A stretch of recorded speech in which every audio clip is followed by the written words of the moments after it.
મારો પ્રશ્ન છે સાહેબ કે મારી આગળના ભાગમાં એક ભાઈને 2 ગુઠા જમીન કૂવો ગાળવા માટે મળી સરકારે આપી છે। હવે એને મારી પાછળ જમીન છે તો એને મારા ખેતરમાં થઈ પાઇપલાઇન હલાવવાની થાય તો હું સહમતિ ન આપું તો જો સામાન્ય રીતે આમાં ખેડૂતો મ્યુચ્યુઅલ અન્ડરસ્ટેન્ડિંગ ચાલતું હોય છે। પેલી રનિંગ વાત કરીએ એટલે કે આપણે કહીએ કાંઈ વાંધો નહીં નાખી દે, પણ ઘણી વાર ધર્મ કરતા ધાડ પડે, પછી તમારું વાવેતર હોય ત્યારે કંઈક રિપેર કરવા આવે, તોડે ફોડે, તૂટફૂટ થાય, આપણાથી તૂટફૂટ થાય, ચવડું મારતા આપણી માથે ચડી જાય। એટલે આપણે સહમતિ કાયદામાં જોગવાય છે કે તમારે સહમતિ એકબીજાને લેવી પડે। સહમતિ આપવી કે નહીં એ આપણી મિલકત છે, આપણો અધિકાર છે। મામલતદારને આમાં ક્યાંય ફરજિયાત તમને નાખવા દેવી હુકમ કરવાનો અધિકાર નથી। આ હુકમ કરવાનો અધિકાર માત્ર ને માત્ર સિવિલ કોર્ટને છે। એટલે એને જો તમે નથી નાખવા દેતા તો તમારી પાઇપલાઇનની ફરિયાદ પહેલા મામલતદારને કરશે।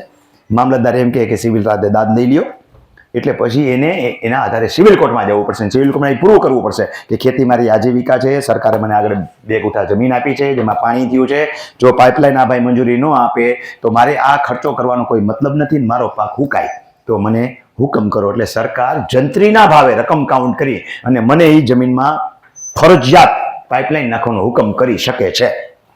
આવું થાય જ એવું જરૂરી નથી।